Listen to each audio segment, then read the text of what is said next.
Salut l'équipe, ce n'est pas toujours en début de soirée que l'on fait les meilleures affaires. Je ne parle évidemment pas d'une soirée étudiante, mais bien du soir de la draft. Et cette année, cette théorie marche plein tube.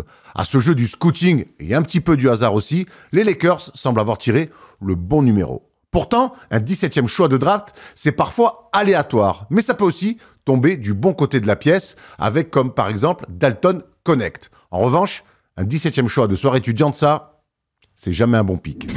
Un bon rookie, c'est comme un fast-pass à Disneyland. Ça fait gagner du temps et des matchs aussi. 6 d'affilée pour les Lakers. Et ce bon vieux Dalton a même été promu titulaire aux côtés de LeBron James et Anthony Davis. Alors, pas vraiment le rookie dont rêvait LeBron à ses côtés, mais c'est quand même mieux, beaucoup mieux, quand c'est le basket qui décide plutôt que l'ADN. N'en déplaise à Bronbron. Cette draft ne sera pas la plus prolifique de l'histoire, c'est une certitude. Loin de moi l'idée de vous survendre le truc. Néanmoins, cette cuvée pourrait nous offrir bien plus de bons joueurs que ce que l'on imagine, à l'image donc de Dalton Connect. Alors s'il te plaît Thomas, il serait quand même temps que tu apprennes enfin à bien prononcer son nom de famille. Dalton Schneck. Dalton Schneck. Affreux.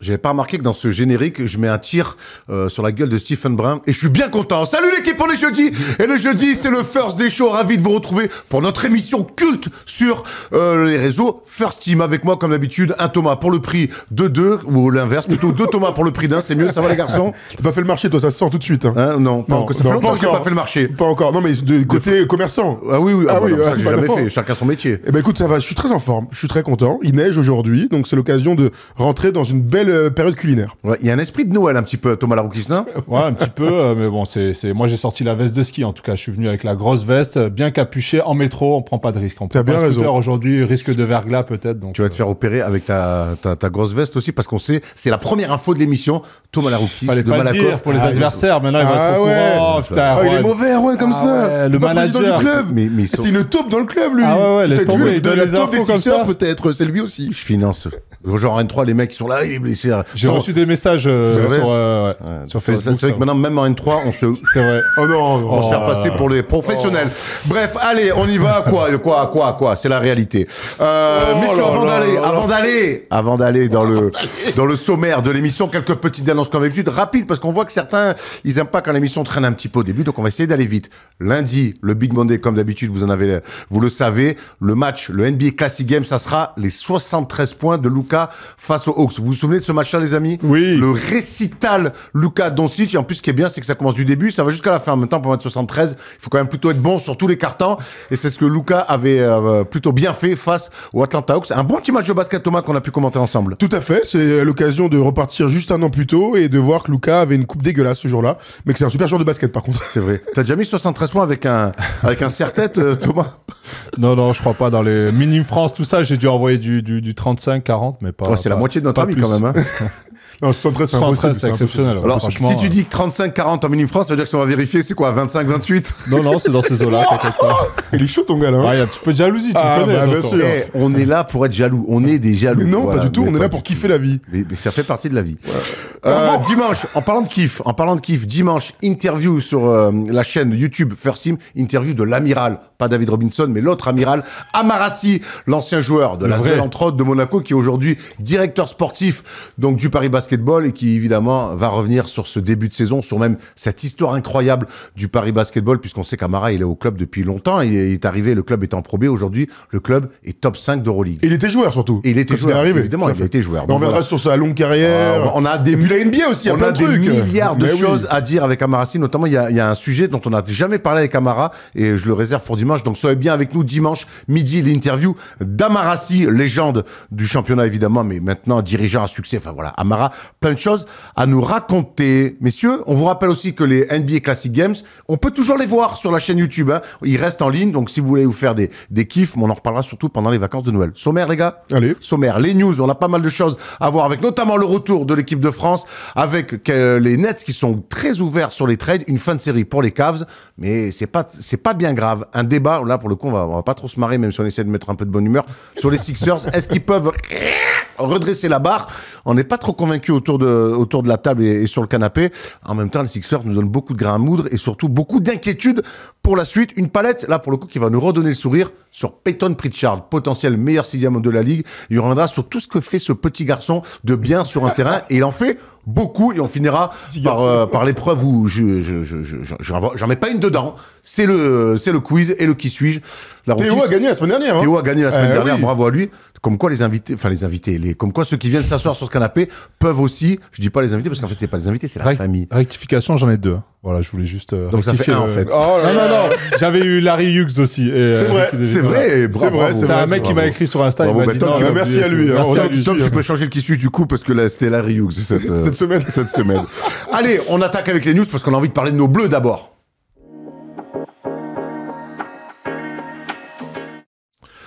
Ce soir à 18h sur DAZN en gratuit sur la plateforme DAZN. Donc, vous pourrez retrouver nos héros des Jeux Olympiques. Alors, c'est un petit peu un effet d'annonce parce que le seul des Jeux Olympiques qui reste, c'est Andrew Albici. On sait que c'est un nouveau chapitre qui s'ouvre pour les Bleus. Andrew est donc capitaine. Il y a un nouveau sélectionneur avec Freddy Fotoux. Il y a beaucoup de nouveaux joueurs. Il y a des anciens aussi, hein, les tauliers, qu'on peut appeler des fenêtres internationales. Paul Lacombe, Nicolas Lang. On est excités à l'idée de retrouver ces Bleus qui seront commentés par Stephen Brun à 18h aujourd'hui. Ouais, très excité de retrouver le maillot bleu.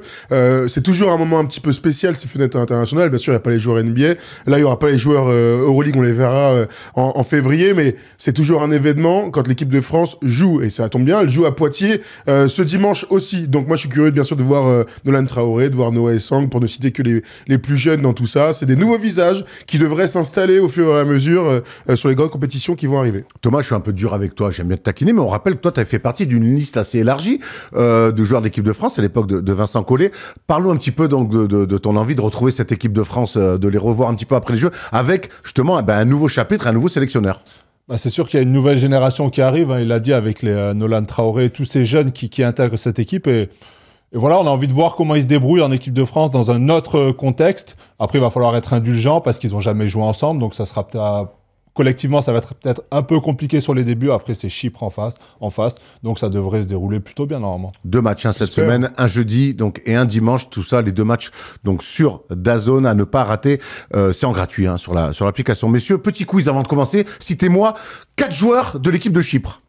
Allez, on enchaîne avec Thomas Hurtel. On reste un petit peu en équipe de France avec Thomas Hurtel. Vous le savez, qui est parti du côté de la Chine, qui a plutôt bien fourni. On va voir ses stats. Parce que Thomas Hurtel, en même temps qu'il fournit, c'est un peu un pléonasme. Plus de 18 points, 8,5 passes. On a vu passer quelques highlights sur les réseaux. Mais il a fait son record en carrière, tout simplement. Hein. 47 dévals sur un match. Quand je vois Thomas Hurtel comme ça faire des highlights, je me dis... il nous manque quand même. Et c'est bien parce qu'il pourrait revenir en Europe. Il devrait revenir en Europe. C'est un petit peu la rumeur persistante de ces derniers jours. J'ai envie de vous poser une question. Où c'est qu'on a envie de voir Thomas Hurtel? Et la deuxième question, je vais enchaîner. Est-ce que s'il revient en Europe, on pourrait le revoir, pourquoi pas, en équipe de France? On sait que Freddy Fotoux l'aime bien. J'ai envie de te dire que l'avantage, c'est qu'aujourd'hui, il y a beaucoup d'équipes en Euroleague qui cherchent des meneurs de jeu. Vous vous souvenez, hein, quand il y a eu des hécatombes, là, parmi, je pense forcément à Barcelone, par exemple, on parlait de TJ Shorts qui aurait pu partir en milieu de saison. A priori, ça va pas se faire. C'est Barcelone, c'était renseigné. Hein. Exactement, c'est ce que je viens de dire. Pardon. Du coup, là, j'aurais adoré le voir à Barcelone. On sait comment ça s'est fini, Thomas Hurtel à Barcelone. Donc, a priori, c'est peu probable. Mais j'ai envie de le voir, en tout cas, en Euroleague. Il y a aussi la possibilité qu'il retourne en Russie, avec tout ce que ça incombe derrière. Il avait joué au Zénith, on s'en souvient, et c'est ce qui lui avait coûté sa place en équipe de France. Donc moi j'ai déjà envie de le voir dans un projet en Euroleague, qu'on puisse nous le revoir 1 à 2 fois par semaine. Ouais, pourquoi pas. Après, pourquoi pas un retour à Lasvel. Monaco va voir comment Calates aussi ça se profile, parce que pour l'instant il est toujours pas revenu. Après, il a pris de l'âge. Thomas aussi, il faut pas l'oublier, il a 35 ans maintenant. Donc il va falloir, en tout cas, s'il veut revenir dans une équipe Euroleague, qu'il revoie un peu ses prétentions, on va dire, à la baisse, parce que c'est aussi pour ça qu'il était parti en Russie, c'est que bon, financièrement, c'était plus intéressant pour lui. Donc, si vraiment il a envie de jouer le haut niveau, ben, il va falloir qu'il fasse un petit effort aussi. Ah bah écoute, on espère en tout cas revoir Thomas Hurtel en Europe. Ça sera plus facile de le regarder que de le voir en Chine. Thomas, on va suivre les prochaines semaines avec Thomas Hurtel. On reste sur un meneur de jeu d'un autre style, mais qui lui aussi fournit quand même pas mal depuis le début de sa carrière. C'est Russell Westbrook, qui ni plus ni moins, mine de rien, mine de crayon, a envoyé son 200e triple-double en carrière. Rien que ça, vous le voyez, il est largement premier. Mais attention, Oscar Robertson arrive. Il est pas loin, le père Oscar. Belle culture générale du basket. Oscar Robertson avec 180. Vous voyez ce top 5 des joueurs qui ont réalisé le plus de triple-double. Moi, ce que je kiffe dans ce top 5, les gars, et faut se rendre compte de la chance qu'on a, c'est que dans ce top 5, il y a 3 joueurs qui sont encore en activité. Et c'est un qui pourrait dépasser Russell Westbrook à terme, c'est Nikola Jokic. Mais la barre des 200, on n'avait jamais été franchi par un joueur dans l'histoire de la NBA. Russell Westbrook s'est fait comme... j'ai l'impression qu'il a eu une vision à un moment donné dans sa carrière. Il s'est dit, ça va être moi le nouvel Oscar Robertson et je vais dominer la ligue en faisant les triple-doubles. Avant, c'était impossible d'imaginer un nouveau joueur faire un triple-double sur une saison. Il a banalisé un truc, Thomas, qu'on imaginait infaisable, c'est-à-dire faire une saison en triple-double. Il a fait 3 fois, le mec. Ouais, clairement, OKC, c'était devenu sa marque de fabrique, clairement, et on était tous un peu choqués au début. On s'est dit, putain, le mec, il enchaîne comme ça, des triple-doubles, match après match, et le voir aujourd'hui en faire avec les Nuggets, on sait qu'il est un peu sur la fin, que c'est compliqué parfois, mais quand on le voit comme ça performer, on est quand même content pour lui, parce que ça reste une légende de ce sport, et je pense que c'est un super coéquipier, il s'est super bien intégré dans cette équipe, donc ça nous fait kiffer de le voir prendre du plaisir comme ça. J'ai dit 3 fois, c'est 3 fois au KC, et une dernière fois, donc 4 fois avec Washington, pour être précis. On sait que c'est une usine à gaz, de toute façon il remplit des cases, alors on va pas revenir sur le profil, sur ce qu'on peut lui reprocher par moment, ça reste quand même, à son âge, une usine à gaz capable encore de faire des triples-doubles. Son équipe en a besoin. Et son équipe en a besoin. Et il a été bon dans des moments un peu importants, même si Denver a clairement du retard à l'allumage, c'est bien d'avoir de l'âme, du jus et un petit peu, tu vois, allez, hein, ça fait du bien. Ça, on pourra jamais lui enlever. Vous voyez ses stats en sortie de banc quand il n'y a pas de blessé. Donc 10,8 points, 4,4 rebonds, 6 passes. Mine de rien, avec le rôle qu'il a, c'est encore quelqu'un qui remplit des cases, on le voit, avec des pourcentages toujours un petit peu aléatoire. Ce qui n'est pas aléatoire, c'est le début de saison de Cleveland, qui par contre a fini sa série 2e meilleur départ de l'histoire en NBA, c'est pas rien. 4e meilleur départ de l'histoire. Ouais, 4e. 2e à égalité, hein. Ah, c'est 2e à égalité? Ah oui, 15, c'est 2e à égalité, hein. Ah, très bien, ma bad. C'est pas grave, on est là pour se corriger. Donc, bilan quand même de 16 victoires d'une défaite. Vous voyez les stats, on en a déjà plutôt pas mal parlé. Une très bonne attaque, une excellente défense aussi. La série s'est arrêtée à Boston, les amis. On avait coché cette case en disant, attention là, ils peuvent se faire attraper. Mais finalement, on a vu un super match et cette série s'arrête. Mais c'est pas parce que la série s'arrête qu'on est spécialement inquiet pour les Cavs, puisque derrière ils ont remis le couvert dans un back-to-back. Ils ont détruit les Pelicans hier. Ils sont très vite remis à gagner. Ouais, clairement, avec beaucoup d'absents hier soir, hein, notamment Darius Garland qui est passé à côté de ce match. C'était un match attendu. T'as raison, Erwan. Tout le monde l'avait en ligne de mire en se disant, a priori, si tout va bien pour eux, ils seront toujours invaincus. Donc le champion, le reigning champ, devrait à domicile faire un exploit en fait. Hein, battre les Cavs cette saison, c'est ce qu'ils ont parfaitement réussi à faire dans un match qui était serré, qui s'est passé clairement en 2 temps. Les Cavs sont rentrés dans ce match, je t'ai dit, vous êtes sûr que c'est eux qui sont invaincus? Ils se sont fait détruire, mais comme c'est une bonne équipe de basket, ils sont revenus, et on a vu combien Donovan Mitchell est capable de porter une équipe, est toujours capable de porter une équipe dans des moments importants. On a eu un bon money time, il y a une équipe qui est juste plus mature qui a gagné. Moi, c'est comme ça que je vois les choses, parce que Darius Garland rate complètement ce game, donc voilà, c'était un bon match à voir. On sentait que c'était du haut niveau et ça nous donne surtout un peu d'espoir, j'ai l'impression, pour une future chute de play-off. Thomas, ça reste une fin de série, une défaite face à un concurrent direct, mais on est d'accord que le début de saison de ces Cavs-là, il régale. Ouais, c'est un super début de saison. C'est sûr qu'on attendait ce match depuis le départ de cette série. Et puis, on a vu qu'ils ont joué les yeux dans les yeux avec Boston. Voilà. Après, comme l'a dit Thomas, Boston, pour l'instant, c'est un cran au-dessus quand ils ont envie de s'y mettre. On les a vus aussi stopper les meilleurs joueurs d'en face. Quand on voit ils ont complètement éteint Garland. C'est aussi ça la différence entre les très grandes équipes et les bonnes équipes, c'est qu'elles sont capables à un moment donné de faire des stops, de créer un écart sur des périodes de 6-7 minutes. Et ils ont aussi bien limité, je trouve, Mitchell, qui a été en deçà de ses stats habituelles sur ce début de saison. Et voilà, Boston, pour l'instant, est encore un cran au-dessus, mais Cleveland arrive petit à petit à leur niveau, en tout cas. Cleveland qui joue Boston. Thomas, en tout cas, c'est ton ambition de les revoir en finale de conférence la saison en playoff en mai prochain, pardon, ou mai prochain plutôt. C'est en tout cas ce que tu nous as dit dans Clutch. Avec ce début de saison, tu es maintenant très ambitieux pour les Cavaliers. C'est ce que tu as dit hier sur la Wina TV. Ça doit faire finale de conf, parce que la saison est très longue. On ne cessera de le répéter. T'es toujours à un trade de changer ton équipe. T'es toujours à une blessure chez Cavs de pas valider ça. Mais l'objectif doit être de rencontrer les Celtics en finale de conférence avec l'avantage du terrain. C'est le seul objectif que doivent se donner cette équipe des Cavs. Après les aléas d'une saison, c'est beaucoup trop tôt pour se projeter là-dessus. Mais je crois qu'il faut arriver à ce que la franchise, le coaching staff, arrive à formater l'équipe en se disant, les gars, vous faites partie des favoris, assumez ce statut. Thomas, quand tu parlais de Donovan Mitchell, tu parlais des pourcentages. Ouais, il a mis 35 points, mais ils l'ont obligé. Oui, t'as raison, il a acheté beaucoup et un moindre pourcentage. Avec Garland, il a dû un petit peu surjouer notre ami, mais bon, il sait plutôt bien le faire.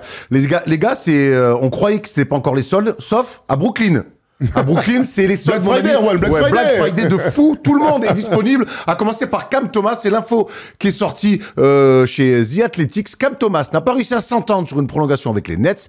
Il est réellement considéré comme transférable, mais ça ne s'arrête pas là. Ça ne s'arrête pas à lui. Dennis Schroeder, Cam Johnson ou encore Thomas Dufan, Bojan Bogdanovic qui n'a pas encore joué cette saison. En fait, tout le monde est sur la liste des transferts côté Nets. On veut clairement, Thomas, faire tout exploser chez les Nets. Ouais, tout exploser, repartir sur un nouveau cycle. Pourtant, ils avaient montré des choses intéressantes sur ce début de saison. Et Cam Thomas, c'est un peu le symbole, je trouve, de cette nouvelle NBA. Force scoreur qui a sûrement dû demander un max, je pense. Il aurait tort de se priver. Voilà, donc c'est marrant parce que les Nets se sont dit, non, en fait, il vaut pas le coup. On veut pas partir avec lui en franchise player parce que, voilà, bon, il est assez unidimensionnel. Mais en tout cas, un petit peu surpris, moi, quand même, qu'ils veulent tout reconstruire comme ça d'un coup. Ils auraient pu aussi essayer d'ajouter des pièces, mais ils ont décidé de faire l'inverse. On vous rappelle, on a fait une vidéo sur Cam Thomas il y a quelques semaines de ça. Donc, si vous voulez voir ce qu'on pensait du joueur Cam Thomas et de son avenir, d'ailleurs, n'hésitez pas à les fouiller sur la chaîne YouTube First Team. Ouais, non, mais je te rejoins un peu. Tu vois, le début de saison, il est plus que correct pour une équipe dont on attend absolument rien cette saison. Ils sont 8e de la conférence Est, ils sont à 6-9. Il y a des équipes comme les Sixers dont on va parler qui rêveraient d'avoir un bilan pareil. Je comprends à la fois sur Cam Thomas, on n'arrive pas à se mettre d'accord, donc t'es transférable. C'est exactement la même loi que pour Jonathan Kuminga. T'arrives pas à te mettre d'accord, donc on va te dégager. Tu vois, c'est un peu ça. C'est le business de la NBA qui est comme ça. Maintenant, oui, cette équipe n'a pas vocation à jouer plusieurs saisons avec ces joueurs-là. Il y a juste un nom là qu'on n'a pas vu, c'est Ben Simmons. Ben Simmons, il va aller au bout de son contrat là. Qui Benjamin. I don't know what I'm talking about. Benjamin Simmons, qui est toujours là dans la marée de tout ça. Et c'est surtout des joueurs qui devraient permettre à d'autres équipes de se renforcer de manière drastique. Parce que pour eux, tu envoies surtout des choses pour l'avenir. Donc des contrats expirants, des choix de draft pour sélectionner des futurs jeunes joueurs. Tom, remets le tableau parce que tu as bien bossé dessus. C'était une bonne idée. Du coup, ça ouvre le marché aussi. Ça peut permettre à certaines équipes d'aller faire des emplettes. Vous voyez quoi un petit peu là, que ce soit pour Cam Thomas, Dennis Schroeder ou Cam Johnson, vous avez des idées un petit peu d'équipes qui pourraient se renforcer avec ces mecs-là? Ah, c'est une bonne question, tu vois. Le truc si on reste encore un peu sur Cam Thomas, on en a beaucoup parlé entre nous dans la vidéo là, c'était Cam Thomas aura besoin d'un rôle dans une équipe qui a un système, etc.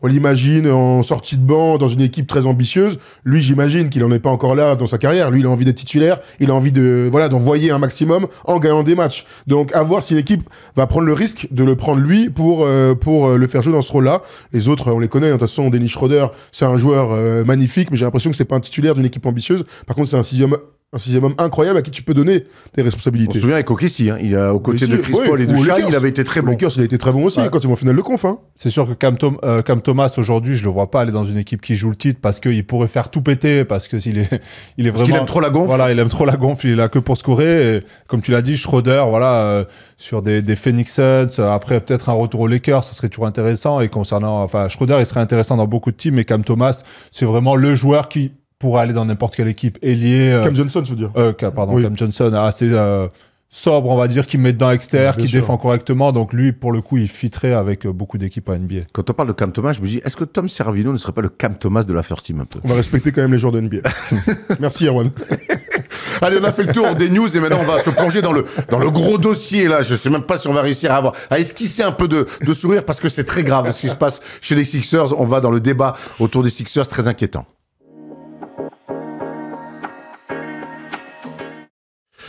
Ils auraient pu se relancer hier soir du côté de Memphis, parce que déjà, pour la première fois de la saison, les 3 stars étaient réunis. Paul George, c'est la seule fois Erwan de la saison. Ouais, Paul George, Maxi et Joel Embiid. Ils arrivaient en plus à Memphis, une équipe assez décimée. Ah ben non, que nenni, nouvelle défaite, la 12e de la saison. Elle est vilaine, 117-111. Et le score est plutôt flatteur pour les Sixers au vu du scénario et de la rencontre. Associé à ça, cette semaine, il y a une sorte... On va revoir d'abord le classement. Excusez-moi, je vais un petit peu trop vite. Excuse-moi, Tom. Même le classement pour voir où en sont désormais les Sixers. Dernier, donc, de la conférence. Dernier de NBA. Dernier de NBA. Dernier de la conférence Est, évidemment. Associé à des résultats sportifs, donc, catastrophiques, au vu de l'équipe, du roster de cette équipe-là. Il y a une sortie qui a été faite de la part de Shams sur Tyrese Maxey, qui aurait pointé du doigt un petit peu dans un meeting d'équipe. Tyrese Maxey a reproché à Joel Embiid ses retards pour tout. Quand t'entends pour tout, c'est et d'avoir un impact négatif sur le vestiaire. Rien que ça. Joel Embiid a accepté les messages, mais avoue ne pas toujours comprendre ce que font les Sixers en attaque. On va s'arrêter là-dessus. Après, on ira évidemment sur le sportif et sur les bonnes choses. On te reproche d'être en retard sur tout. Donc surtout, ça veut dire vraiment que tu dois être insupportable. Je crois qu'il parlait sur le terrain, moi. Voilà. Et en fait, le mec, au lieu de répondre, ouais, je suis pas bon dans le comportement, il répond, ouais, mais sur le terrain, je comprends pas ce que vous faites. Est-ce que ça, en fait, quand je relis ça me montre à quel point j'ai l'impression que Joel Embiid est déconnecté de la réalité d'une vie d'équipe. Bah, la première chose, moi, qui me marque sur cette intervention, c'est attends, mais c'est pas à Tyrese Maxey de dire à Joel Embiid que t'es en retard, mec. Il y a un coach, il y a un staff technique, il y a une organisation derrière. Normalement, il me semble qu'il y a des règles en place. Moi, j'ai jamais vu ça, honnêtement. T'es jamais en retard quand tu joues pro. C'est quand même le minimum à avoir. Arriver un peu plus tôt avant les entraînements. Pour la vidéo, bon, tu peux arriver à l'heure pile ou 5 minutes avant, c'est pas un souci. Mais là, pour moi, déjà, c'est pas le rôle de Tyrese Maxey de dire ça à Joel Embiid. Et d'un autre côté, je pense que Joel Embiid est complètement déconnecté de la réalité. Il est dans un autre monde. Il prend son argent. Il pense que c'est un super-héros, qu'il a changé la ville de Philadelphia. Quand on a entendu cette déclaration, après tout ce que j'ai fait pour cette ville, mec, t'as rien fait pour cette ville. T'es jamais allé en finale. Pas plus que d'autres, en tout cas. Pas plus que d'autres, quoi. T'as pas sauvé des vies, je sais pas ce qu'il a fait. On dirait, il se prend pour je sais pas qui. Donc aujourd'hui, j'ai l'impression que les Sixers sont dans la merde et que je vois pas beaucoup de solutions, en tout cas, pour qu'ils se redressent. Moi, ce que je vois de cette déclaration, bien sûr, on n'a pas tout le contexte. J'imagine que c'est une déclaration plus long, enfin c'est pas une déclaration, c'est une réunion qui a duré un petit peu et c'est ce qui en est ressorti. C'est le genre de réunion où on dit prenez vos affaires au cas où. Ouais, mais en fait tu vas jamais les sortir. Tu vas jamais voir la douche, tu vas jamais voir le terrain, ça c'est clair. T'es dans une réunion, elle dure. Tu dis tes 4 vérités, etc. On les connaît que trop ce type de discussion à 2 balles, mais qui sont parfois nécessaires. Moi, tu vois, le premier truc c'est il accepte. Donc moi j'espère vraiment que quand Tyrese Maxey a pris la parole, déjà moi plutôt exprimé sur ce qui est sorti. Tout à fait. Tyrese Maxey. Contrairement à ce que dit Thomas, moi je dis que les leaders, en fait, ils sont, c'est toujours, allez, je vais dire authentique, naturel. C'est-à-dire que si Tyrese Maxey, il se met dans le rôle du leader qui confronte la superstar qui a des manquements graves sur la vie en collectivité, moi je trouverais ça toujours positif. Tu vois ce que je veux dire ? C'est positif, oui, mais okay. Donc c'est pas normal. J'imagine que c'est pas la première personne qui l'a dit. Mais la manière dont c'est tourné, j'ai quand même l'impression qu'il est tout le temps en retard. Je pense que quelqu'un d'autre lui a dit, le GM, le coach. J'imagine que des gens lui ont dit, frérot, faut que t'arrêtes tes conneries. Enfin, pas frérot quand t'es coach, mais monsieur Embiid, il faudrait arrêter d'être en retard. Sauf que j'en ai parlé hier dans Clutch. Pour moi, c'est une situation qu'on a déjà vue. C'est vraiment la situation Lakers des années 2000 où Shaquille O'Neal était surdominant, l'un des visages de la NBA. Mais juste, je m'en foutiste dans les intentions qu'il allait mettre au sein du collectif, donc arriver blessé au training camp, être en retard, penser à autre chose, être un peu déconnecté du basket et du groupe. Et qu'il y avait l'autre, donc Kobe, qui était là en train de dire « Mais gros, moi j'ai envie de bosser, j'ai envie qu'on soit les meilleurs possibles et tout. » Ils sont juste pour l'adéquation. Donc, ce qui m'a un peu rassuré, très clairement, c'est la réaction d'Embiid hier. Il met plus de 30 points. J'ai retrouvé un Joel Embiid dominant. Donc disons que d'un point de vue vraiment, je te pique, réagis, il y a eu un effet. On va le dire comme ça. Moi, en ce qui concerne les réunions, j'en ai fait quelques-unes dans ma carrière, il y a 2 possibilités. Soit tu sors soit tu dis tout, tu joues franc jeu à cette réunion, tu es entre joueurs et tu dis les vérités. Ensuite, quand tu sors de la réunion, soit tu continues à dire « Ouais, mais non, mais c'est le staff, c'est mes coéquipiers », soit tu te remets en question et là, tu repars sur de bonnes bases. Voilà, c'est assez tôt dans la saison et je pense que c'était le but de cette réunion. Mais après le match de cette nuit, moi, j'ai pas l'impression... Pour moi, c'était un gros test. Individuel, non, en tout cas. Même collectif, je n'ai pas vu de changement sur le match de... Le match, bravo Tom en régie, bravo les gars. Le match hier soir de Joel Embiid, 35 points, 11 rebonds, un contre. Son meilleur match de la saison, c'est important. C'est son meilleur match de la saison. Et c'est tout le paradoxe avec Embiid. Moi, je me suis fadé le match ce matin. Moi aussi. Oui, mais 35 points. Je trouve que par contre, dans l'attitude, dans ce qu'il dégage, dans on n'y est pas encore. Le fameux body language. On n'y est pas encore. Il n'y est pas. Il n'y est pas. Il tire tout le monde vers le bas. Déjà que cette équipe-là joue très mal au basket. Cette équipe-là n'a pas d'âme. Je trouve que c'est une équipe où, quand il y a les titulaires, c'est beaucoup de première intention, et dès que la première intention est défendue, derrière, c'est l'improvisation systématique. Alors, ça peut marcher sur quelques situations, mais jamais sur des matchs de 48 minutes.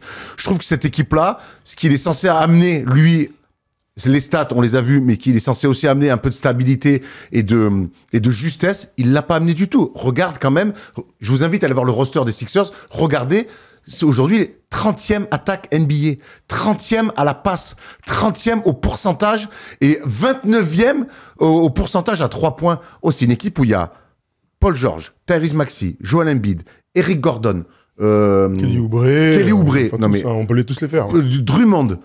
En fait, sur le papier, cette équipe-là, elle mérite pas 2-12, mais par contre, hier, quand on la regarde jouer et quand on regarde certains matchs, cette équipe-là, elle est à sa place dans le basket proposé. Mais tu sais, quand on regarde les matchs, là, on en voit des équipes décimées. T'en as parlé tout à l'heure, les Pelicans. Mais les gars, les Pelicans, ils font une largement meilleure saison dans le contenu des matchs, malgré 70 points d'écart sur les deux derniers matchs. Quand je vois la saison des Blazers, mais les gars, on est à des années-lumière. Quand je vois la saison des Wizards, qui vraiment, ils sont dans un trou en ce moment, j'ai vu ici ou là des choses qui m'ont rassuré. Là où je vous rejoins complètement, c'est que l'équipe n'est jamais rentrée, en fait, dans sa saison.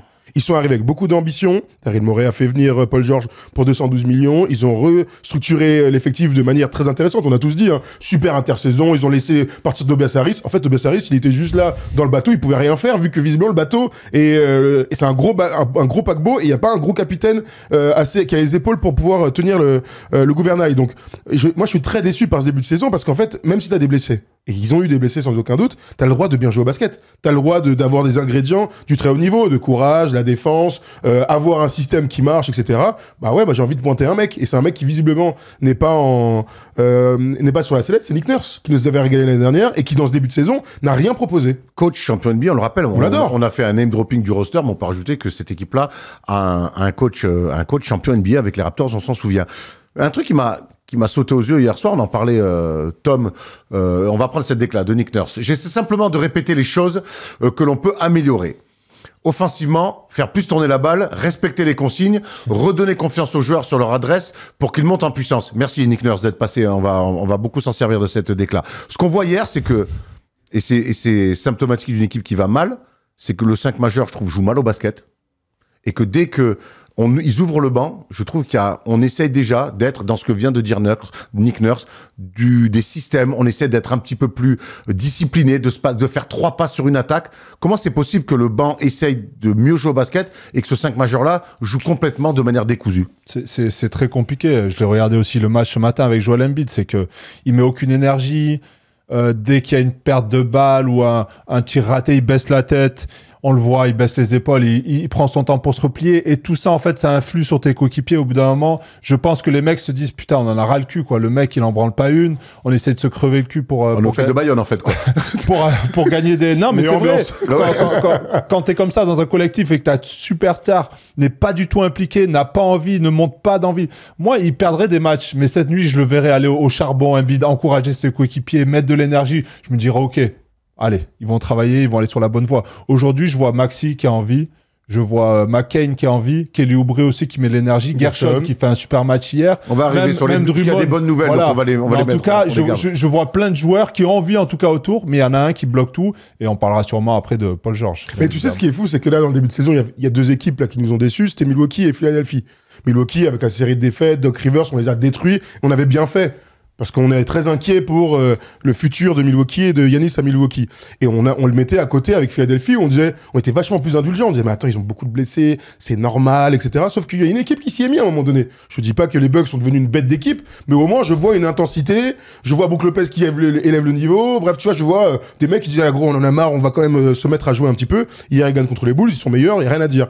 Et Philadelphie, et c'est encore une fois, ils sont pas rentrés dans la saison avec l'énergie d'un prétendant au titre, en disant on va défendre, on va mettre en jeu, on va mettre en place notre jeu d'attaque, il y aura des blessés, pas des blessés, parce que de toute manière leurs mecs sont tout le temps blessés, ils ont pris Paul George tout le temps blessé, Joel Embiid est tout le temps blessé, il s'est refait une hyper extension du genou, c'est la même blessure qu'il a éloigné pendant un mois, il repart pendant plusieurs semaines, mais c'est pas pour autant que tu peux pas construire ton équipe. Après, elle est absolument construite. Non mais on dit pas que c'est simple, on dit que l'équipe est nulle. Moi, c'est pas pareil. Moi, on a tous connu à des petits niveaux, même vous qui nous regardez, peu importe les niveaux où on a joué, on a tous connu des crises hein, quand on a joué longtemps au basket.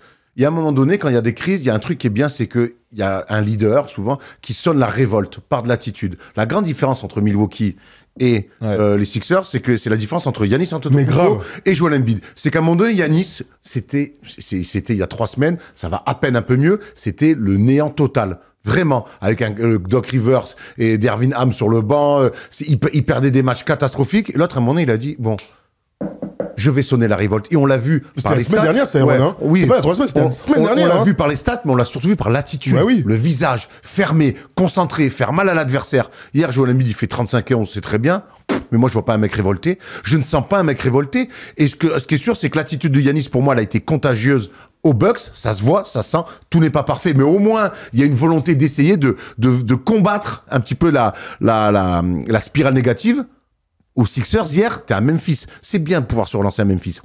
Il y avait la place. Je te dis, ils perdent de 6, mais ils se font marcher dessus tout le match. Ils sont à -20 à 5 minutes de la fin. Et tu vois, pour faire le parallèle encore avec Giannis, tu le vois dans ses interviews de fin de match. Il est peiné, il est marqué, il a la haine, il est même hyper émotif, alors que c'est que la saison régulière. Mais ça veut dire que le gars est hyper impliqué dans la spirale, la dynamique, ce genre de choses. Là où t'as raison complètement, c'est que Joel Embiid, je sais pas s'il a 100%, il a pas l'air de l'être, mais bon, il le sera jamais. T'as le droit de donner un petit peu plus aux coéquipiers, aux fans, qui visiblement t'aiment pas, mais c'est parce que tes attitudes ne sont pas en adéquation avec ton statut. Donc c'est à lui aussi j'aimerais à un moment donné qu'il se reconnecte avec ses coéquipiers, qu'il se reconnecte avec le public, et pourquoi pas avec les journalistes, soyons fous. Mais je pense que c'est à lui de faire le premier pas en termes d'attitude pour se reconnecter avec les gens autour de lui. C'est un peu la différence entre un champion et un très bon joueur. Puis je repense à la déclaration dans le vestiaire quand il dit ceux qui veulent pas être là, qui dégage en fait, parce que lui il a envie de jouer à fond, et l'interview d'après-match où il est quasiment en pleurs, c'est incroyable quand même, ça, match de saison régulière, tu l'as dit, le mec en fait, lui dans sa tête, il veut encore gagner des titres, et il a envie de tout donner, il a envie que tout le monde le suive, et c'est ça le leader. De Giannis, oui, je parle de Giannis, c'est ça un vrai leader, et aujourd'hui Joel Embiid, il est à l'ouest complet, et honnêtement, je sais pas comment ça va finir, mais ça risque de pas très bien finir. Tu sais, ça me fait penser, alors je vais aller un petit peu loin, mais on est aussi là pour ça, ça me fait penser à la gestion du cas Ben Simmons à la fin à Philadelphie. Comment Joel Embiid l'a complètement, je connais pas toutes les raisons, mais en tout cas, ce qui est sûr, c'est que il était isolé, Ben Simmons, de manière publique, Joel Embiid ne l'a jamais défendu. C'est vrai. Il l'a complètement abandonné. Alors bref, d'un joueur à un autre joueur. Non, mais t'as raison d'en parler parce qu'il y a quand même des liens, et je trouve qu'il et là, je trouve que ça met un peu d'eau au moulin de Ben Simmons. Il en a besoin parce que le moulin il tourne plus beaucoup.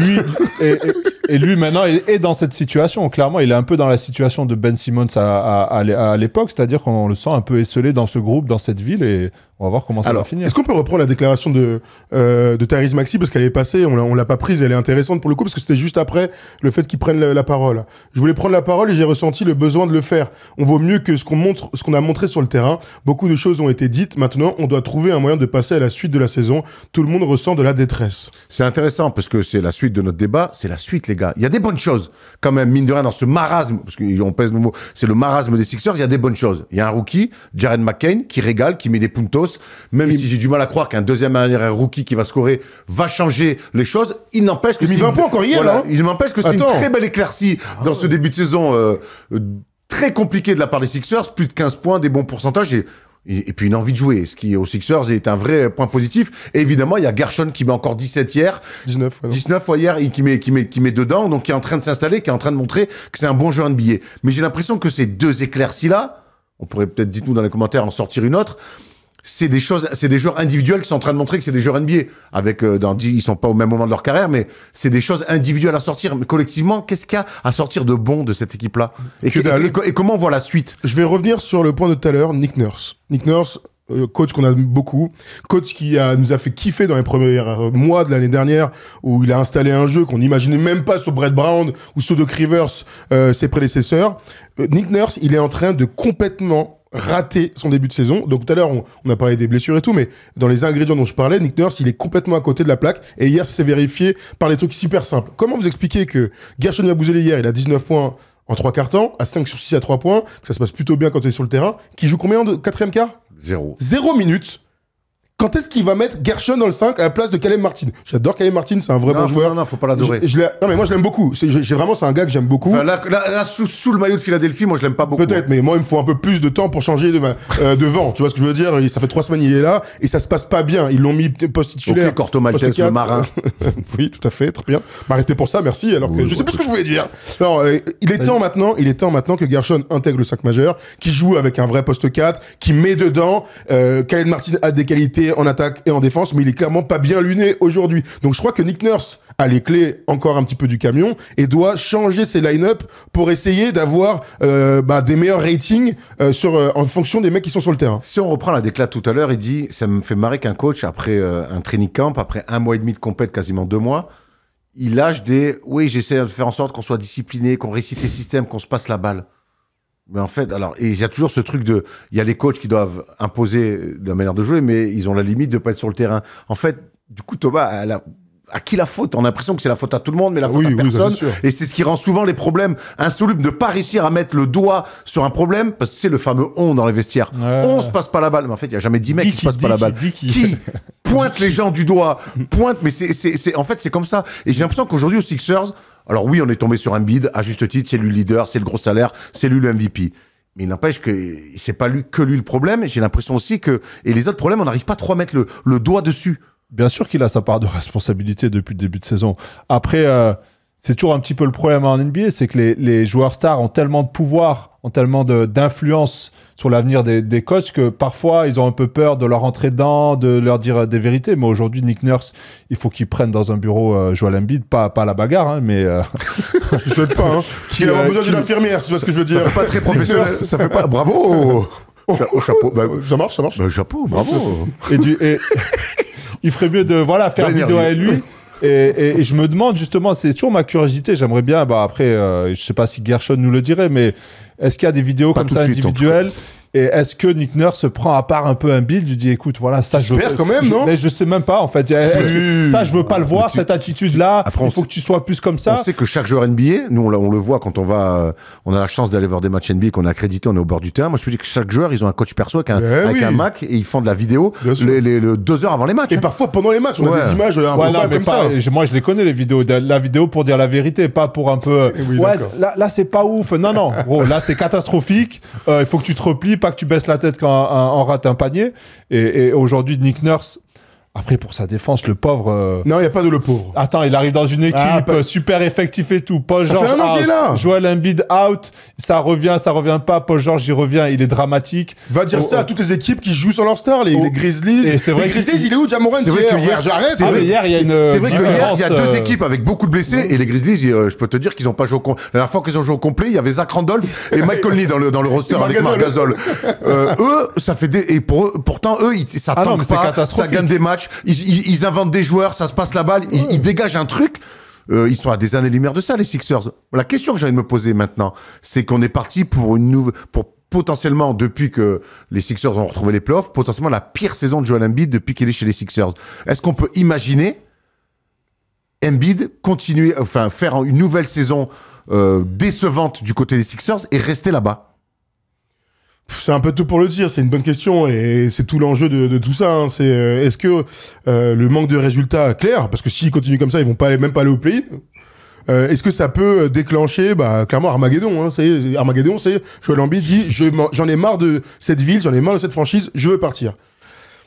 Je souhaite que non, parce qu'on aime l'attachement des superstars aux franchises, on aime les histoires très très longues, mais si ça doit permettre à cette franchise de se relancer de la meilleure des manières avec des choix de draft, parce que là pour le coup, je pense que tu peux drafter jusqu'en 2067 si tu si tu trades pour Joel Embiid, je crois quand même qu'il y a des fusibles avant d'en arriver là. Fusibles, c'est toujours les mêmes, hein. Les premiers, c'est les coachs. C'est Tobias Harris, merde, il est plus là.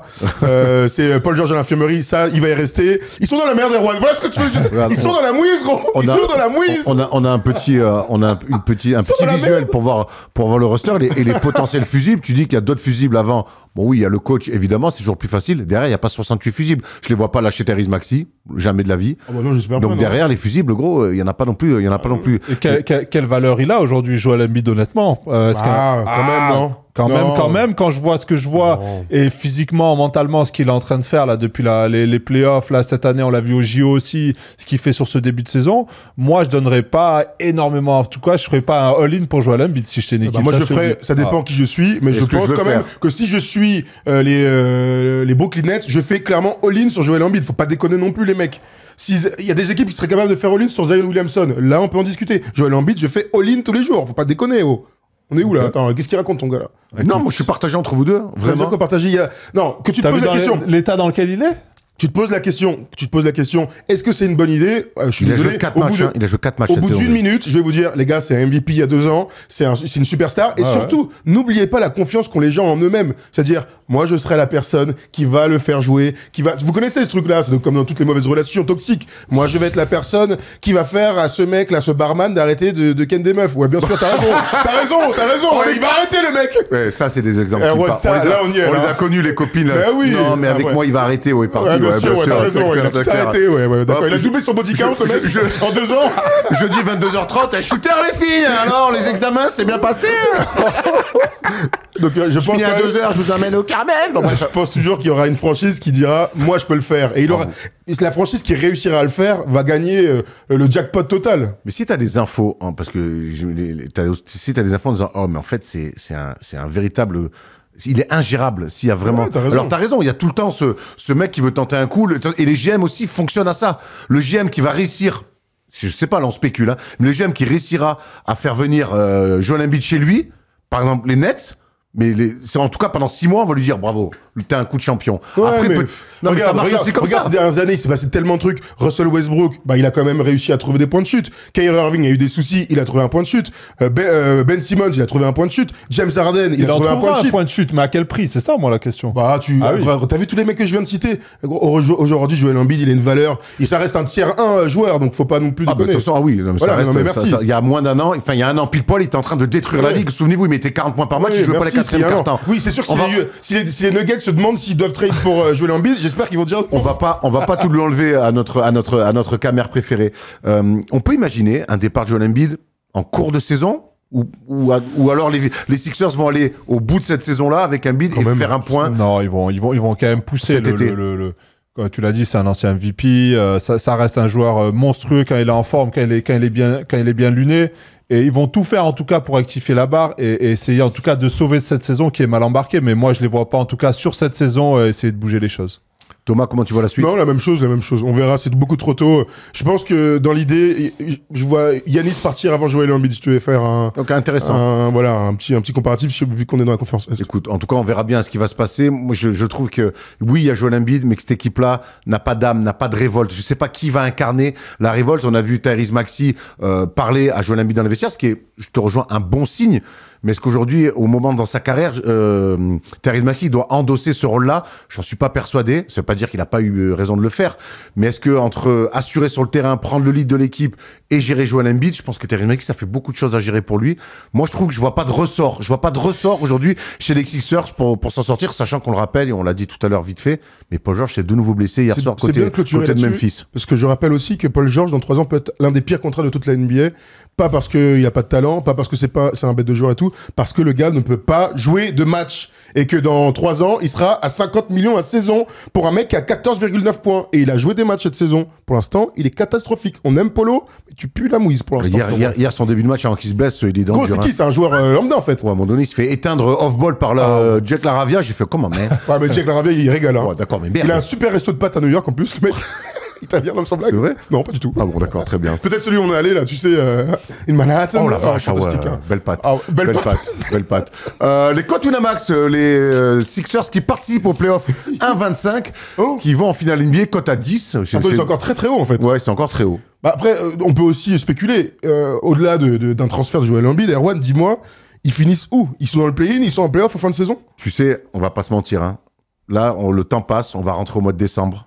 Je pense que si en janvier, t'as pas vraiment réactivé le mode où tu peux viser le top 6, je pense qu'à un moment donné, faut fermer les gonfles et il faut rêver de Cooper Flag. La réalité, c'est ça.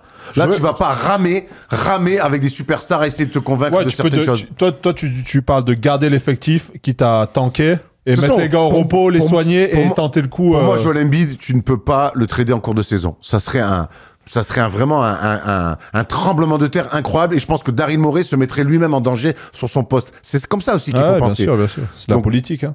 Alors je précise quand même qu'ils n'ont pas leur choix 2025. Hein. Ah, super. Non, mais c'est une très bonne info. Ah, bah je te confirme. Je préfère vous le dire quand même avant qu'on. Il n'y a même pas un truc protégé?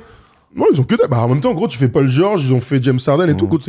Ils sont envoyés, ils ont leur prochain choix de draft en 2026. Donc on va finir en disant, tu le disais dans un langage un peu plus fleuri que ce que je vais utiliser, mais c'est bien ça sent le roussi. Ça sent le sapin. Et puis et on a du mal même à se projeter malgré des transferts, des tours de draft. Donc ton info elle est très bonne. Moi je vous donne quand même mon avis, ils vont se relever et ils vont gagner des matchs. La conférence mais jusqu'à où? Jusqu'à quand? Mais non, ils seront en play-in. Bon, ils seront au moins en play-in. T'as vu la conférence? Ils gagnent 3 matchs, ils sont 8e. Hein. Tu sais quoi?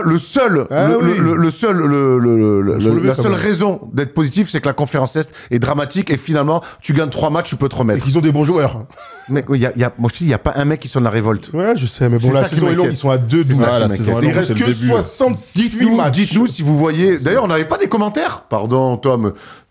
On avait des commentaires parce qu'on vous a posé la question hier soir, avant le match d'ailleurs face à Memphis, si vous voyez les Sixers se relancer, oui, le talent reste présent. Il faut qu'ils engrangent de l'expérience collective. Seuls 4 joueurs du roster de l'an dernier sont présents cette année. Il faut que ça joue ensemble. Malheureusement, les blessures font que ce n'est pas encore arrivé. Je crois sincèrement au leadership de Maxey qui peut emmener cette équipe comme il a pu le faire c'est les derniers playoffs face à New York. De l'ambition donc, du positif côté Aurel. Victor, n'hésite pas à me le mettre en plein pot, s'il te plaît, Tom. Ça dépend ce qu'on entend par relancer. C'est pour raccrocher un spot de play-in, pourquoi pas, au vu du niveau de l'Est, mais pas plus. L'état de Joel m'inquiète. PG n'a plus le même impact depuis son départ d'OKC. Tu m'étonnes, il est toujours à l'infirmerie. La réunion de crise me rappelle ce qui s'est passé à Boston en 2022, mais le groupe paraissait plus soudé à suivre. Là, on est un petit peu moins ambitieux. Ensuite, on finit avec Greg. Je vois pas comment. Tyrese Maxey va revenir, mais seul, c'est court. PG n'est pas un franchise player. Embiid ne peut pas physiquement, peut pas jouer au basket. Nurse doit faire avec une infirmerie pleine. Tu l'as? Oui, bien sûr qu'on l'a, mon Greg. Ça relance un process avec une masse salariale de contender. Road to Cooper Flag. Drapeau. Bravo pour les jeux de mots, tu nous as fait rire, mais comme dit Thomas, Cooper Flag, ils peuvent pas l'avoir puisqu'ils n'ont pas leur premier choix de draft 2025. Donc ça sent vraiment le caca. Voilà, dites-nous dans les commentaires ce que vous pensez de ces débuts de saison inquiétants des Sixers et si vous les voyez se relancer dans une conférence Est triste ou nette. Avant de se lancer dans la palette, on rappelle, les filles, on ne sauve pas des barman. Voilà. C'est l'info peut-être principale de ce. Et bravo Thomas, tu m'as régalé sur cette allégorie. On pas les gens en général, mais là pour le coup. Encore moins les barman. On les laisse. Les filles ou les garçons, ça marche. Les filles ou les garçons, ça marche. On les laisse dans leur galère et on leur demande au bout de 3 heures, on leur demande un gratos, mais pas plus. Voilà. C'est le jeu, frère. On va aller voir un mec qui n'est pas barman, mais par contre, il régale et il sert plein de choses. C'est Peyton Pritchard qui nous régale du côté de Boston.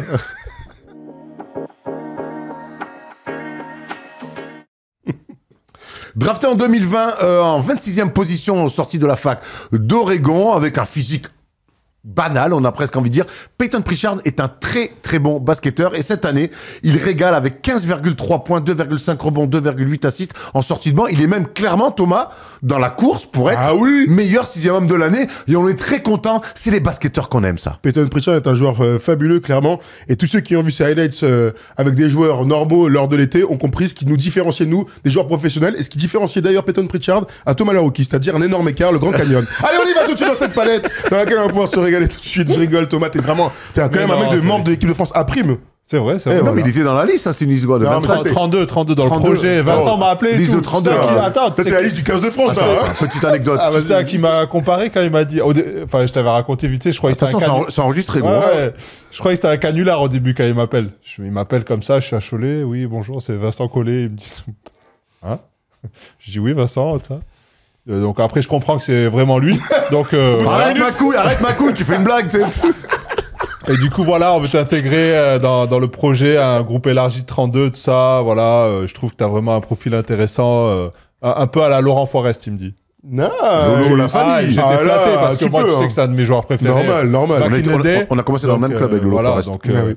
j'avais été flatté de cette comparaison, en tout cas, ça m'avait fait plaisir. Ce qui est bien, c'est que t'as fait la même carrière que lui. La fin est un peu moins joyeuse, mais bon. Enfin, il t'a appelé, mais il t'a jamais appelé en équipe de Non, il France. m'a pour le jamais coup. rappelé pour le coup. pour le coup. Il était 32e sur 32. T'imagines tous les 32e. blessés qu'il faut Moi pour. aussi, j'étais sur la liste équipe Non, de c'était un France. groupe, il n'y avait pas d'ordre. Il y avait une liste de 300. Ah, oui. Il y avait une liste de 850 joueurs et j'étais dedans. Il m'avait envoyé un texto, moi. T'inquiète, frérot. Voilà, Non, mais attends, on a beau faire des blagues sur Larogui, c'est un 10 fois meilleur joueur de basket que nous. Ça va, tranquille, Pardon, frérot.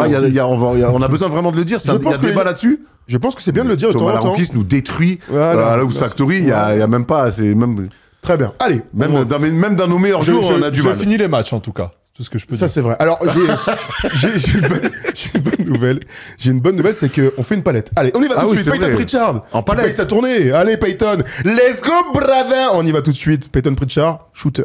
Attention, on y retourne, système court dans une transi, on va se régaler ça, Thomas Larokis, je sais pas ce qu'attend ton coach à Malakoff pour pas te dessiner des trucs comme ça. Derek White donc remonte le ballon, c'est un match contre les Bucks et on va suivre le déplacement dans les ailes de Peyton Pritchard et regardez cet enchaînement incroyable, on pense qu'il va courir dans le corner, mais non c'est bien une transi travaillée avec Luke Cornette qui va lui poser cet écran et qui va permettre directement à Bobby Portis d'être aux fraises. La bonne passe de Derek White dans le timing et ça c'est les shooters adorent ça Erwan, hein. Gauche-droite, je place mes appuis et j'envoie la filoche de l'espace. Ouais, ça, pour des shooters, c'est cadeau. Thomas pourra mieux le dire que moi. C'est vrai, Thomas Larokis, alors, qu'est-ce Moi, que tu veux moi, dire ce que j'aime bien, par contre, et ce que je vois souvent chez Peyton Pritchard, c'est sur les transitions offensives, il met une pression sur les défenses, il sprint vraiment vite vers l'avant, ou il va dans les corners pour bénéficier de la création de Jalen Brown et de Jason Tatum, ou alors il a ce petit V-cut rapide là où on va lui mettre un écran. Regardez, quand vous regardez les Celtics jouer, il le fait souvent, ce mouvement-là, il a souvent des tirs ouverts à lui.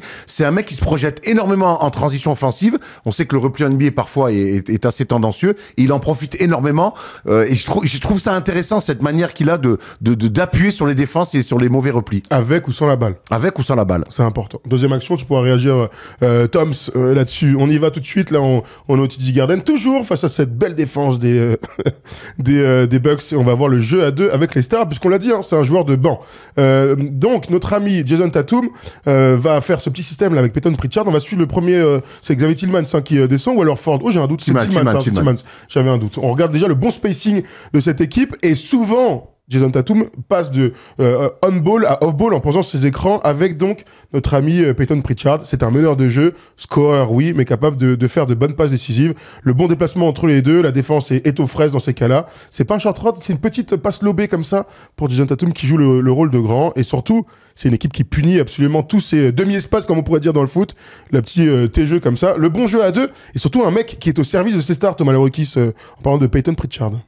Ouais, clairement, là, on le voit sur cette action, un pick and roll entre deux shooters. Donc, les défenseurs doivent faire un choix. Ils changent, mais normalement, quand tu changes, tu passes en dessous. Le défenseur reste au-dessus. Ça donne la petite passe lobée. Et les trois joueurs des Celtics sont en ligne de fond pour créer tout l'espace. Et on le voit, il y a Derek White grand ouvert sur la droite. Donc, ça laisse beaucoup d'options. C'est aussi ça la force des Celtics, c'est que tout le monde est capable de shooter à 3 points. Et c'est bien que tu parles de Derek White, parce que ça, c'est vraiment des systèmes qu'on peut voir pour Peyton Pritchard, pour Derek White, pour Jalen Brown, pour Jason Tatum, que tu sois poseur d'écran ou en ayant la balle dans les mains. C'est ce qui les rend de toute manière imbitables. On y va, enfin imbattable, pardon, imbitable, n'importe quoi. Imbattable, pardon.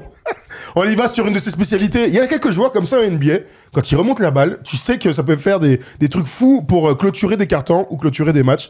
Et Peyton Pritchard est l'un de ceux-là. On y va tout de suite. Il reste 6 secondes hein, dans ce troisième carton, toujours face à Milwaukee. Et là, tu parlais de la pression, Erwan, off-ball ou on-ball. Là, il y a tous ses coéquipiers qui vont clairement éviter de venir dans ses mains lui prendre la balle, parce que tout le monde sait que dans ces cas-là, il est capable d'envoyer des tirs exceptionnels. Le 1 contre 1, la bonne défense de Dylan Wright, il n'y a rien à dire là-dessus. Sidestep en mouvement mouvements comme ça, ils sont très très durs, Thomas. Ça, c'est vraiment des tirs. Franchement, quand t'es en full speed, comme on pourrait dire, quand t'appuies sur R2 et que tu fais un sidestep, bravo, monsieur. Ah, ça, c'est des tirs de très très haut niveau et on sait que c'est un peu un spécialiste des shoots au buzzer comme ça de fin de quart-temps.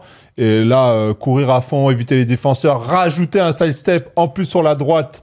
Pour les droitiers, c'est encore plus dur au niveau du gainage. Grave. Et il envoie une énorme filoche, mais on voit toute la confiance, en tout cas, des Celtics sur Pritchard. Ils savent qu'il est capable d'envoyer des grosses filoches comme ça. La crédibilité qui s'est achetée, ce mec-là, c'est sa 5e saison avec les Déjà, Celtics. ouais. Et on voit aujourd'hui, je sais pas si vous avez vu Blake Griffin qui parlait, quand on lui a posé qui était le plus talentueux à l'époque où il était aux Celtics, et il parle de Peyton Pritchard. Moi, je vois que ce mec-là, maintenant, au bout de 5 ans, eh ben, on lui donne la balle sur des fins de quart-temps et tout le monde s'écarte et le laisse jouer. C'est ça aussi, gagner, s'acheter une crédibilité. Il doit gagner au jeu du concours du milieu de terrain, il doit être souvent... Ouais.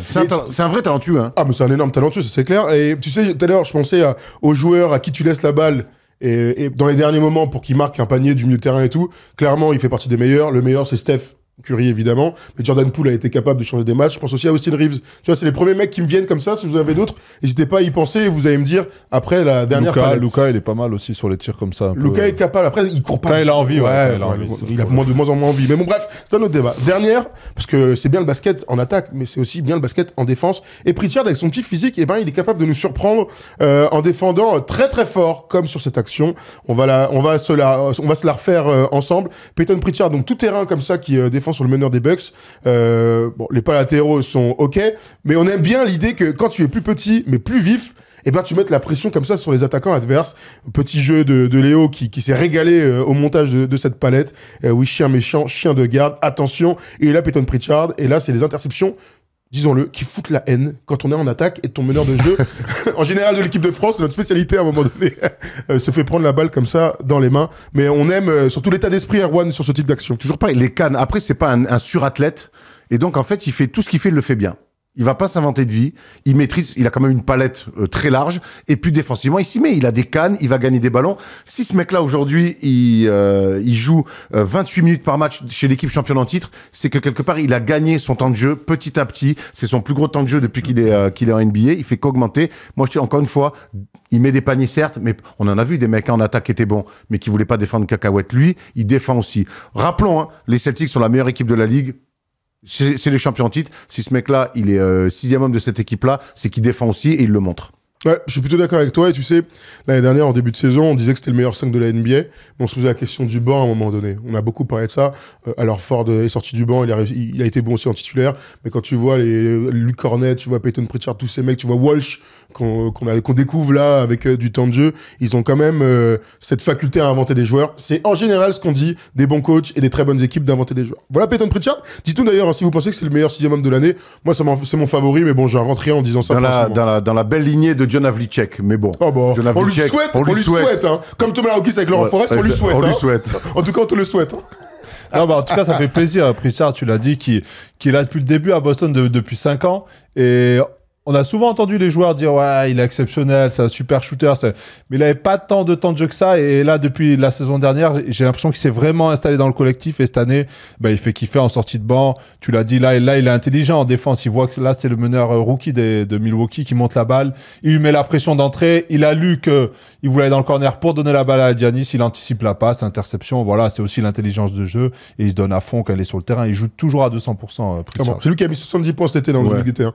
70. Eh ben rendez-vous lundi pour voir un mec mettre 70 points dans un match NBA. 73, exactement. Luka Doncic dans le Big Monday, le NBA Classic Game. C'est donc lundi avec Thomas, on s'est régalé à commenter ce match. On aime beaucoup Peyton Pritchard. Dites-nous dans les commentaires si vous aussi vous êtes un fan de ce joueur qui pourrait être, pourquoi pas, 6e homme de l'année cette saison. On a fait le tour, on a fait une très belle émission. Bravo, messieurs, vous m'avez régalé. Beau jus, de l'analyse, de l'humour, tout ce qu'on aime. C'est ça, bien rigolé. Moi, je retiendrai le barman, hein, c'est tout ce que je retiens. Le barman, de toute façon, MVP, clairement, nos amis barman, MVP de cette émission. Difficile à battre au body count, disons-le vraiment. Barman, bon taf pour prendre de l'expérience. Bon, du coup, on va pas essayer de débattre sur un body count, mais on va essayer de se battre sur un quiz. C'est plus à notre hauteur. Quoique.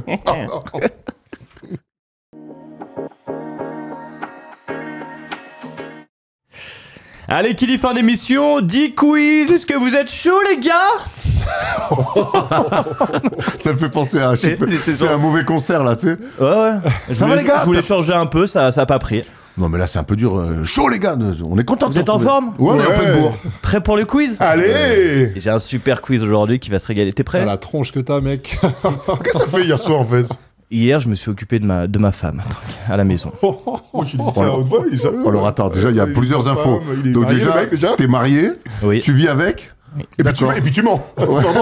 Et hier, t'es pas avec ta meuf. Hein. Preuve? Ah si, t'étais avec Julia. Ah, superbe. Julia.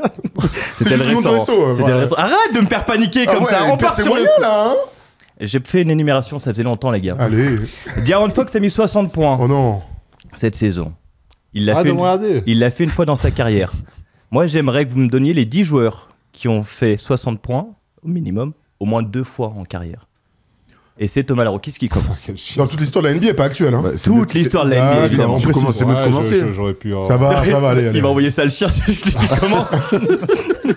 Allez, dans Allez. l'histoire de la NBA. Allez. Dans l'histoire, Wilt. Wilt l'a fait 32 fois, tu vois. 32 fois. Attends, c'est comme ça. Ah oui, Vas-y, bah attends, Kobe, Thomas. bien sûr. Kobe, c'est le deuxième, 6 fois. Elgin Baylor.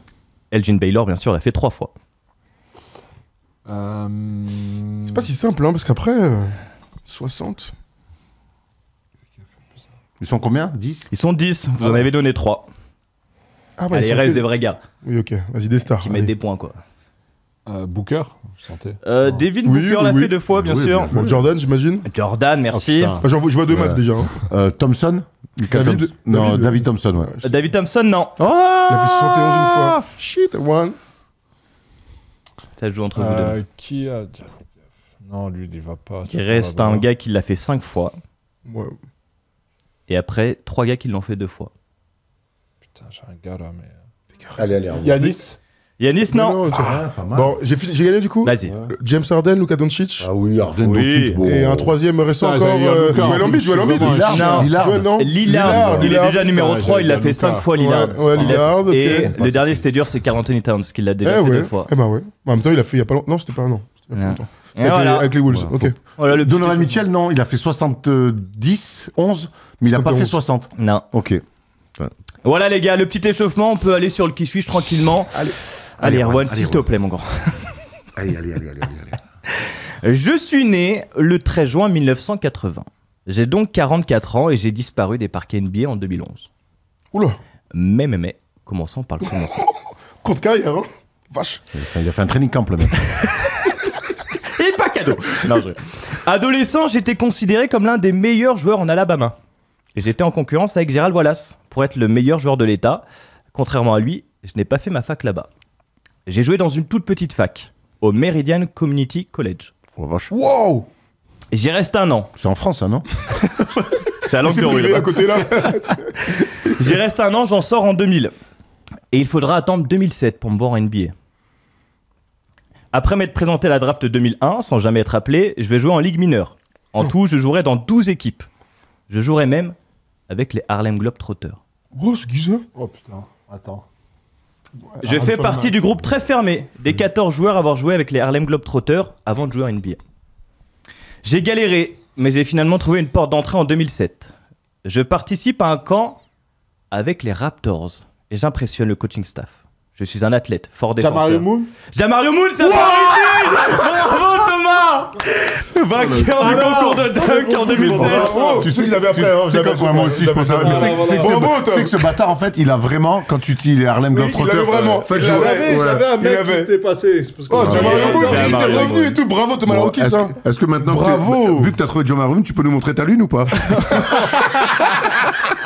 Bravo Thomas. Oh, bravo, Thomas. Ah ouais, champion, non, mais, bravo. T'as de quoi être content parce qu'on t'en a mis plein la Ouais, poire. ouais. Et moi, J'ai joué les pronostics. C'est vrai. Ah ouais, Eh, bravo. quand t'as bravo. dit je l'ai, j'ai eu un frisson. Je me Ouais, suis dit, ça moi va être aussi, maintenant. moi aussi. Ça va être maintenant. Avec Erwan, on s'est regardé. On est vraiment honteux. c'est qu'on a- J'ai bégayé même sur le nom. Ça me fait Ouais, vraiment- tu as bien du coup, dit. ça me fait un point commun avec les Sixers. Je fais vraiment un début de saison dramatique. Vraiment. T'es à 0 sur 5, là, non? J'en ai pas trouvé encore Ouais, dans zéro le. sur J'en cinq, ai toujours trouvé pas, dans ouais. le. Zéro sur J'en ai cinq, trouvé peut-être. dans la libre antenne, mais Ouais. bon, vu que c'est une émission qui sert à rien, donc. C'est quand même l'émission qui marche le mieux. hein. En direct. Merci Tom. Merci à vous. Merci Thomas. Merci Merci, Thomas. les amis. Merci à Imen, merci Paul, merci Jérémy, merci à Léo qui fait les palettes. Donnez-lui de la force à Léo pour les palettes parce qu'il est dans son bureau là-bas et il bosse très bien sur cette émission. On vous embrasse, on vous dit à lundi, rendez-vous, la libre antenne, 20h, 22h, minuit, le NBA Classic Game, vous le savez, tout le lundi soir. C'est le Big Monday et Luka, voir Luka mettre 73, c'est pas rien. Bon week-end à vous, dimanche, interview. Dimanche, interview d'Amarassi, donc voilà, restez bien connectés sur le Zoom, on a plein de choses à vous proposer. Ce soir, l'équipe de France, 18h. Bisous à vous, ciao ciao.